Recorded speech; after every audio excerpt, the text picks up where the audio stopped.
Hello friends, एक बार फिर आपका बहुत स्वागत है आपके अपनी यूट्यूब चैनल डीएलएड वाला में। दोस्तों, आज की क्लास में हम आपके लेकर आ चुके हैं डीएलएड थर्ड सेमेस्टर 2019 के हिंदी के इस प्रश्न पत्र को। प्रीवियस ईयर क्वेश्चन पेपर लगातार परीक्षाओं में आपके लिए रिपीट होते रहते हैं। इससे पहले 2016 के सारे प्रश्न पत्र, 2017 के सारे पेपर, 2018 और 2019 के जितने भी पेपर हैं, उसके बाद जो हिंदी का पेपर है आज यहाँ पर सॉल्व हो रहा है। ये सारे प्रीवियस ईयर क्वेश्चन पेपर आपको ऑलरेडी इसी चैनल पर सॉल्व करा दिए गए हैं 17, 16, 18, 19 तक। ठीक है, तो चैनल पर जाकर आप प्ले लिस्ट में चेक कर लीजिए। UP DElEd third semester P/Q की जो प्ले लिस्ट है उसे देख लीजिए, क्योंकि प्रीवियस ईयर क्वेश्चन पेपर यानी कि P/Q से जो क्वेश्चन है वो परीक्षा में बहुत ज़्यादा रिपीट होते हैं, इसीलिए चीज़ें बार बार आपको कराई जाती है। हिंदी का जो पेपर होता है ये आपका 25 नंबर का होता है। 1 घंटे का इसमें आपको समय मिलता है पेपर को सॉल्व करने के लिए। तो आज की इस क्लास में आप एंड तक बने रहिएगा। आज की इस क्लास को हम यहाँ पर स्टार्ट कर रहे हैं। जितने भी नए भाई बने तुरंत चैनल को सब्सक्राइब करके बेल आइकन प्रेस कर लें और इस क्लास को अपने अदर फ्रेंड्स के साथ भी शेयर कर दें।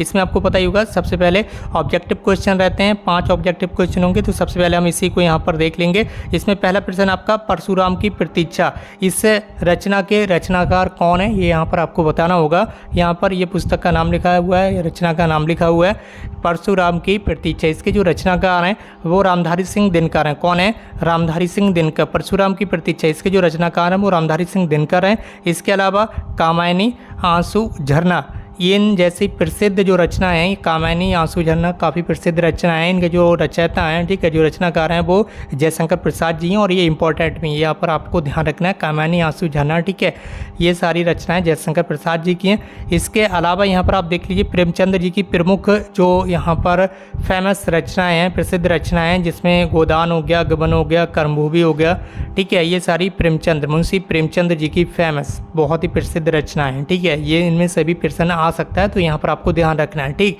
इसके अलावा महादेवी वर्मा जी भी काफ़ी यहाँ पर प्रसिद्ध महाकवि हैं। ठीक है, तो इनकी जो प्रसिद्ध रचना है वो यहाँ पर देख लीजिए। महादेवी वर्मा जी, निहार, रश्मि, यामा, ठीक है, ये जो प्रमुख रचना है इनकी प्रसिद्ध रचना वो यहाँ पर बताई गई महादेवी वर्मा जी की, तो इन्हें भी आपको ध्यान रखना है। अगले प्रश्न को हमें यहाँ पर बढ़ना है। प्रत्येक शब्द में प्रयुक्त उपसर्ग है। ठीक है, यहाँ पर एक शब्द लिखा हुआ है प्रत्येक। ठीक है, क्या लिखा हुआ है?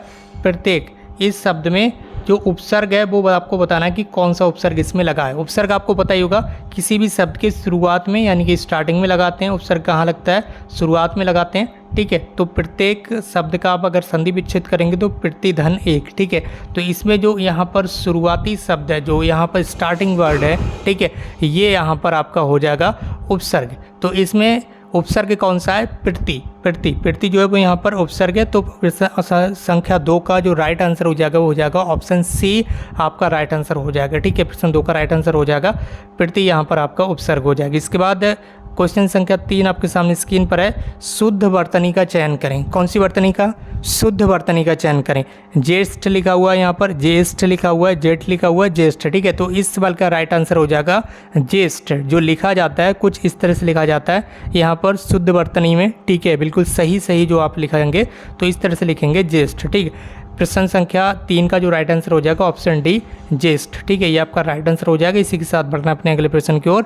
और प्रश्न संख्या 4 अब आपके सामने स्क्रीन पर आने जा रहा है। तो प्रश्न संख्या 4 यहाँ पर आप देख लेंगे क्या है। प्रश्न संख्या 4 में आपसे पूछा गया कि संस्कृत के वेद शब्द जो हिंदी में ज्यों के त्यों प्रयुक्त हो जाते हैं उन्हें क्या कहते हैं? उन्हें आप बोल देते हैं यहाँ पर तत्सम। ठीक है, क्या बोल देते हैं? तत्सम। ठीक, इसके अलावा यहाँ पर आप देख पा रहे होंगे आगे बताया गया है तद्भव शब्द के बारे में। ठीक है, तो प्रश्न संख्या 4 का जो राइट आंसर हो जाएगा वो हो जाएगा आपका ऑप्शन बी। तद्भव शब्द कैसे होते हैं? जो संस्कृत से हिंदी में आते हैं, आते समय थोड़ा सा परिवर्तन करके आते हैं, जैसे कपड़ा हो गया, आग हो गया, आँख हो गया। ठीक है, ये इस तरह से ये जो शब्द हैं ये आपके कौन से शब्द हैं? ये तद्भव शब्द हैं। संकर शब्द कौन से होते हैं और जैसे शब्द कौन से होते हैं इनके बारे में भी एक बार पढ़ लीजिएगा, क्योंकि परीक्षा में कुछ भी आ सकता है। ठीक है, जो चीज़ यहाँ पर बताई गई है इसमें से कुछ भी आ सकता है। संकर शब्द कौन से होते हैं? जो संस्कृत और अन्य भाषाओं के मिश्रण से बनते हैं, जैसे टिकटघर हो गया, रेलगाड़ी हो गया, घड़ीसाज हो गया।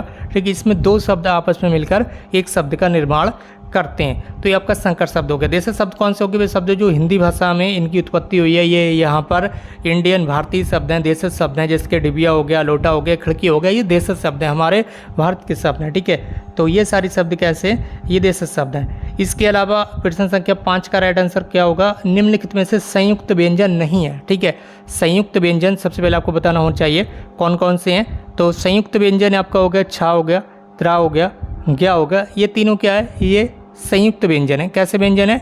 संयुक्त व्यंजन है। इसके अलावा जो ऋण होता है ये आपका संयुक्त व्यंजन नहीं होता है। तो आपसे नहीं पूछा गया तो यही आपका संयुक्त व्यंजन नहीं है। तो प्रश्न संख्या 5 का राइट आंसर हो जाएगा ऑप्शन डी। ठीक है, तो यहाँ पर बताया भी गया है संयुक्त व्यंजन टोटल 4 होते हैं। सबसे पहले तो वह व्यंजन जो 2 या 2 से अधिक व्यंजनों से मिलकर बनते हैं वह संयुक्त व्यंजन कहलाते हैं। यहाँ पर आपको ध्यान रखना है। सबसे पहला तो आपका छा, दूसरा होता है त्रा, तीसरा होता है ज्ञा और चौथा आपका स्रा। ठीक है, ये 4 आपके संयुक्त व्यंजन होते हैं जो कि 2 व्यंजनों से मिलकर बनते हैं। कौन से? 2 व्यंजनों से कुछ इस तरह से मिलकर बनते हैं। ठीक है, अगले प्रश्न को हम यहाँ पर बढ़ रहे हैं। आपको बताया दिया था वीडियो की स्टार्टिंग में 5 ऑब्जेक्टिव क्वेश्चन होंगे, उसके बाद 6 आपके अतिलघु उत्तरीय प्रश्न होंगे। तो चलिए अब यहाँ पर अतिलघु उत्तरीय प्रश्नों को देख लेते हैं। अतिलघु उत्तरीय प्रश्न में पहला प्रश्न आपके सामने स्क्रीन पर आ चुका है। प्रश्न संख्या 6 है। यहाँ पर बताया गया पुष्प यानी कि फूल और बिजली शब्द के 2 पर्यायवाची शब्द लिख दीजिए। ठीक है, तो पुष्प क्या होता है? फूल होता है आपका। तो फूल यानी कि पुष्प के पर्यायवाची शब्द बता देंगे। सुमन हो गया, कुसुम हो गया, मंजरी हो गया या प्रसून हो गया, ये सारे के सारे पुष्प के पर्यायवाची शब्द हैं। बिजली की आप बता देंगे विद्युत, दामिनी, चंचला, सौदामिनी, चपला, ये सारे क्या हैं? ये यहाँ पर बिजली के पर्यायवाची शब्द हैं। ये इंपॉर्टेंट पर्यायवाची शब्द हैं, इन्हें आप जरूर ध्यान रखिएगा। ये परीक्षा में 2 बार से रिपीट हो सकते हैं, इसलिए एक बार फिर आपको समझाया जा रहा है। इसके बाद बताया गया प्रश्न संख्या 7 जीवन निर्वाह और बीड़ा वादनी में प्रयुक्त समास का नाम लिख दीजिए। जीवन निर्वाह यहाँ पर एक शब्द है और दूसरा बीड़ा वादनी। इन दोनों शब्दों में जो समास प्रयोग किया गया वो यहाँ पर बताना है। तो जीवन निर्वाह में कौन सा समास होगा? तत्पुरुष समास। ठीक है, जीवन निर्वाह इसका मतलब क्या हुआ? जीवन का निर्वाह। ठीक है, तो इसमें कौन सा समास होगा? तत्पुरुष समास। ठीक है, इसके अलावा दूसरा शब्द था हमारा बीड़ा वादनी। तो बीड़ा का वादन करने वाली यानी कि सरस्वती। ठीक है, बीड़ा का वादन करने वाली, इसमें कोई तीसरा पद निकल कर आता है जो हो जाएगा आपका सरस्वती। तो इसमें कौन सा समास हो जाएगा आपका? बहुव्रीहि समास। कौन सा? बहुव्रीहि समास। ठीक है, तो यहाँ पर अगले प्रश्न की ओर हम यहाँ पर बढ़ रहे हैं। प्रश्न संख्या 8 आपके सामने स्क्रीन पर है। आग बबूला होना, कौन सा होना? आग बबूला होना। इसके मुहावरे का अर्थ स्पष्ट करते हुए अपने वाक्य में प्रयोग कर दीजिए। कोई बात नहीं, कर देते हैं। बढ़ रहे हैं यहाँ पर आंसर की ओर। आग बबूला होने का जो अर्थ है वो गुस्सा होना या फिर क्रोधित होना। आप आग बबूला जो यहाँ पर मुहावरा है, आप इसके आगे अर्थ इसका लिख सकते हैं। या तो आप लिख दीजिए गुस्सा होना, आग बबूला होना गुस्सा होना, या आप लिख दीजिए क्रोधित होना। ठीक है, अब इसे आप अपने शब्दों में प्रयोग कर सकते हैं। जरूरी नहीं कि जैसा यहाँ पर लिखा गया हो बिल्कुल सेम टू सेम इसी तरह से आप परीक्षा में लिखें। अगर ये मुहावरा आता है तो आप इसे अपने शब्दों में प्रयोग कीजिए। जरूरी नहीं बिल्कुल सेम टू सेम ऐसा ही रट कर जाए। परीक्षा में मेरे अच्छे अंक ना आने पर मेरे पिताजी आग बबूला हो गए। ठीक है, या मेरी किसी से लड़ाई हो गई तो मैं आग बबूला हो गया या फिर वो आग बबूला हो गया। तो इस तरह से आप लिख सकते हैं अपने शब्दों में। यहाँ पर जो अब मुहावरे होते हैं ये आपको अपने शब्दों में लिखना होते हैं। जैसा नहीं कि जिस तरह से आपने कहीं पढ़ा हो सेम टू सेम उसी तरह से लिखें, उसे आप अपने शब्दों में लिख सकते हैं। कोई समस्या वाली बात नहीं होती। प्रश्न संख्या 9 का राइट आंसर बताना। अनुप्रास अलंकार का एक उदाहरण लिख दीजिए। तो अनुप्रास अलंकार में क्या होता है? जहाँ स्वरों की समानता के बिना भी बड़ों की बार बार आवृत्ति होती है, वहाँ आप अनुप्रास अलंकार बता देते हैं। ठीक है, जैसे तरनी, तनुजा, तट, तमाल, तरुबर, बहु, छाय। ठीक है, यहाँ पर क्या हो रहा है? यहाँ पर जो आपका वर्ण है ता, ठीक है, ता वर्ण जो है ये बार बार रिपीट हो रहा है। ठीक है, बार बार रिपीट हो रहा है। ठीक, कैसे हो रहा है? रिपीट हो रहा है। देख सकते होंगे कितने बार ता जो है कई बार यहाँ पर रिपीट हुआ है। ठीक, कम से कम 4-5 शब्दों में यहाँ पर ता रिपीट हुआ है, बार बार आए। तो यहाँ पर एक ही वर्ण की बार बार आवृत्ति होती है, वहाँ पर आपका अनुप्रास अलंकार हो जाता है। ठीक है, बढ़ना है अपने अगले प्रश्न की ओर। उदाहरण वहाँ बता दिए गए थे, आपका एग्जाम्पल है। प्रश्न संख्या 10 है। उप और प्रति, उपसर्ग लगाकर 2 शब्द लिख दीजिए। उप और प्रति। ठीक है, ये यहाँ पर उपसर्ग में लगाना है। कहाँ लगाना? उपसर्ग। उपसर्ग कहाँ लगते हैं? किसी भी शब्दांश के स्टार्टिंग में, किसी भी शब्द के स्टार्टिंग में यानी कि शुरुआत में उपसर्ग में उपसर्ग को लगाते हैं। तो ऐसे शब्दांश जो किसी अर्थ के शब्द के पूर्व मतलब पहले जुड़कर उसके अर्थ में परिवर्तन कर देते हैं, उसके अर्थ में विशेषता ला देते हैं, उसे आप उपसर्ग कर देते हैं। ठीक है, तो बढ़ना है अपने यहाँ पर उदाहरण की ओर। तो उप, सबसे पहले ये यहाँ पर एक उपसर्ग है उप, इसे आप लगाएंगे तो इस उप को आप देश के शब्द में लगा देंगे। जैसे कि ये देश शब्द लिखा हुआ है आपका, ठीक है, देश शब्द लिखा हुआ है, इसमें आप स्टार्टिंग में उप लगा देंगे तो बन जाएगा आपका उपदेश। ठीक है, इसी तरह से आप लगा लीजिए। यहाँ पर एक गृह शब्द है, गृह की स्टार्टिंग में आपने उप लगा दिया। यहाँ पर चुनाव के स्टार्टिंग में आपने उप लगा दिया। यहाँ पर लब्ध के स्टार्टिंग में आपने उप लगा दिया तो ये उपलब्ध होगा। इस तरह से ये शब्द बनना है। सेम टू सेम इसी तरह से आप प्रति को भी लगा दीजिए। दिन के स्टार्टिंग में प्रति लगाया आपने तो प्रतिदिन हो गया। कुल के स्टार्टिंग में आपने प्रति लगाया तो प्रतिकूल होगा। इसी तरह से इन शब्दों को भी आप देख लीजिए, आपके ही सहायता के लिए बताए गए हैं। तो बढ़ाएं अपने अगले प्रश्न को। प्रश्न संख्या 11, ये आज की क्लास का अंतिम प्रश्न साबित होगा आपके लिए, क्योंकि इससे आगे के जो अति लघु उत्तर प्रश्न है वो आपको अलग से क्लास में करवाए जाएंगे। इसलिए आप इस चैनल को सब्सक्राइब कर लीजिए और नीचे व्हाट्सएप ग्रुप और टेलीग्राम ग्रुप की लिंक दी गई, तो वहां से ज्वाइन जरूर कर लीजिएगा। प्रश्न संख्या 11 है आपके सामने स्क्रीन पर, प्रकृति का शुक्रमार्ग भी किसे कहा जाता है। ये वेरी वेरी इंपॉर्टेंट क्वेश्चन है और बार बार परीक्षा में रिपीट होता है, बार बार, ठीक है, ये बार बार परीक्षा में रिपीट होता है, तो इसे आप ध्यान रखिएगा। प्रकृति का जो सुकुमार कवि है वो सुमित्रा नंदन पंत जी को कहा जाता है, ठीक है, आप इतना लिख दीजिए वहाँ पर, सुमित्रा नंदन पंत जी को प्रकृति का सुकुमार कवि कहा जाता है, तो आपको 1 नंबर मिल जाएगा, ठीक है।